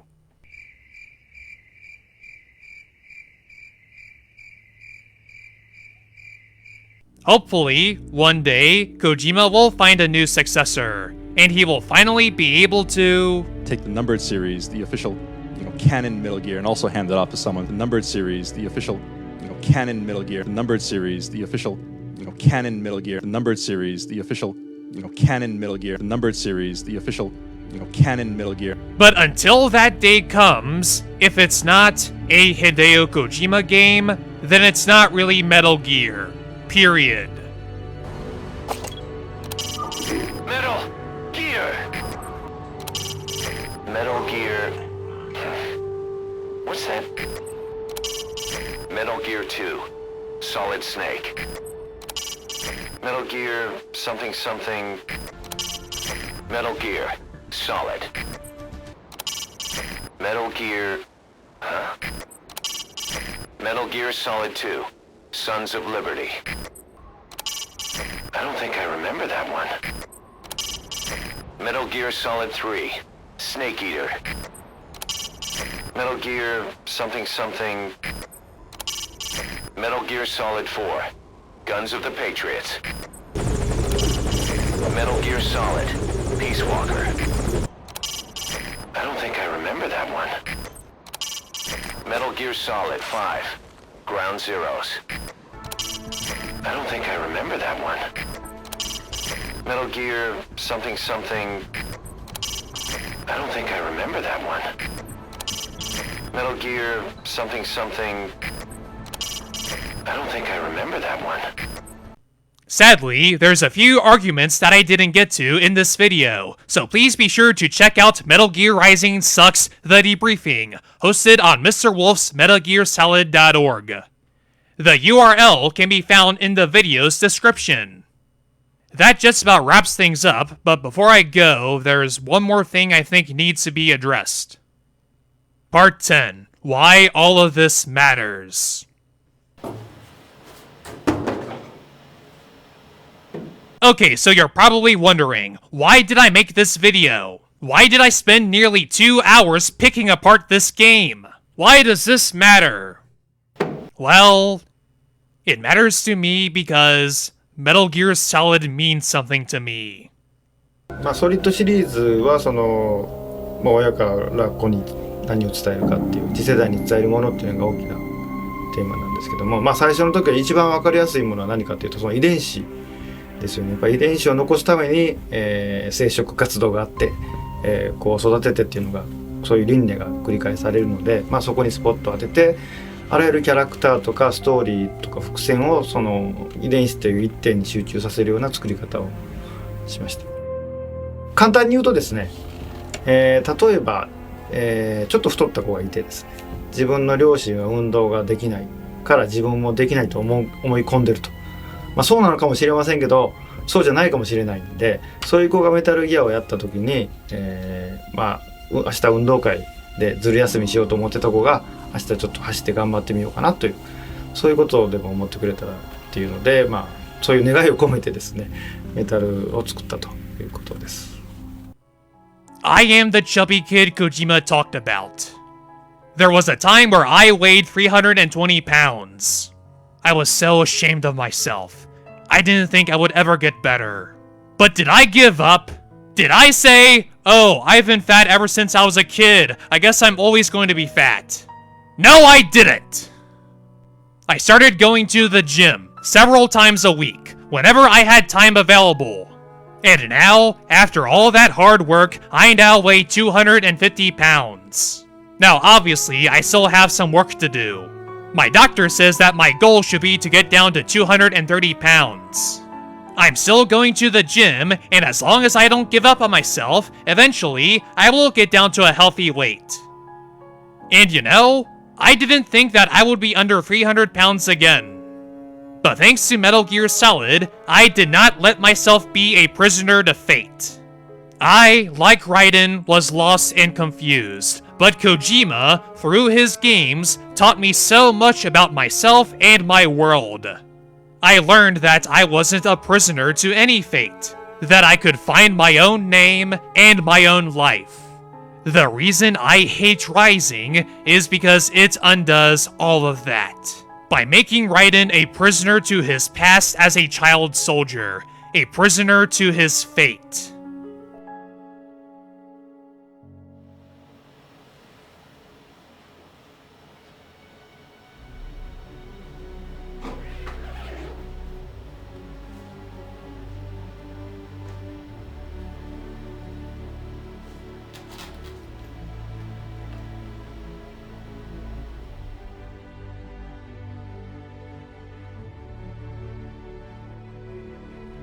Never heard of the name before.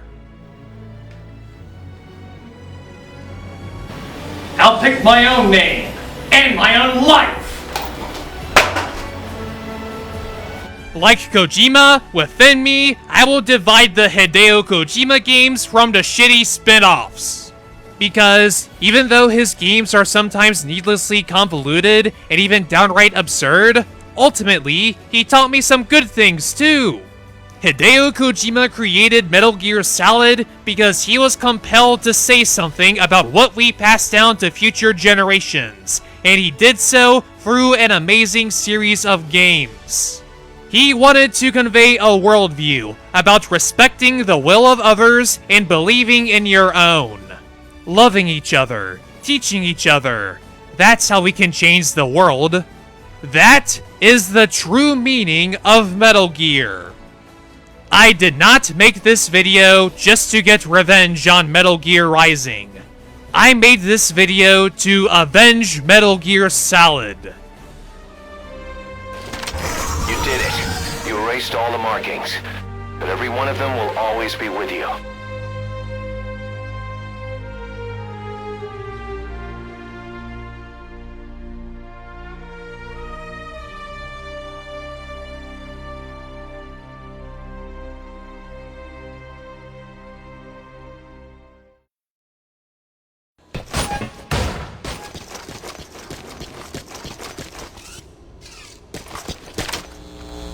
Looks like that's nothing special.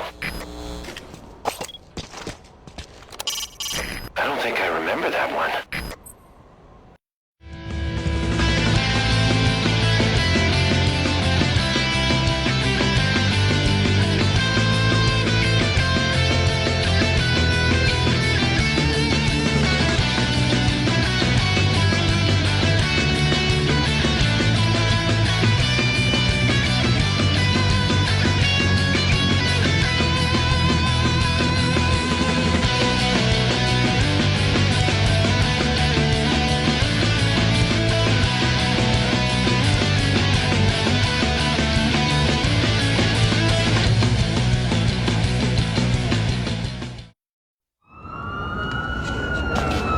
By the way, what is that?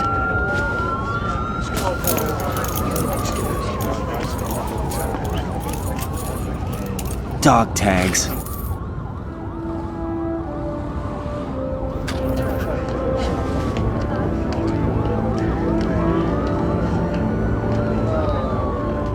Anyone you know?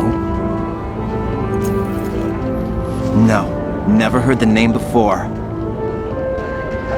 I'll pick my own name, and my own life. I'll find something worth passing on.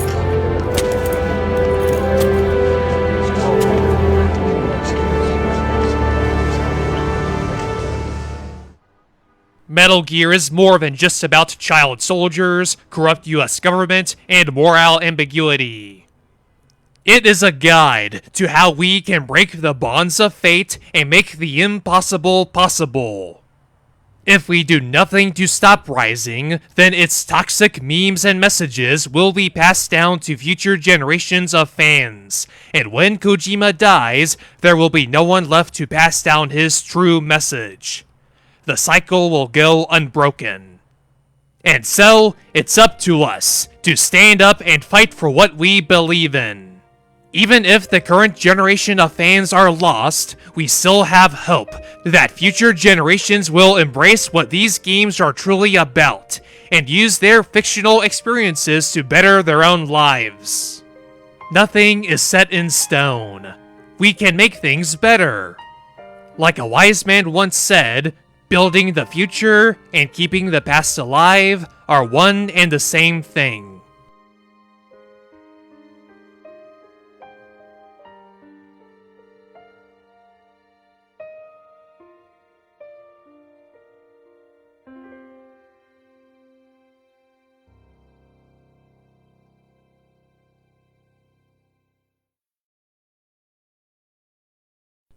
My time has ended.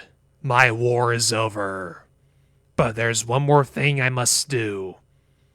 One last punishment I must endure. This is my final mission. Oh my god! They killed Kenny! You bastards! Just kidding. I'll be back.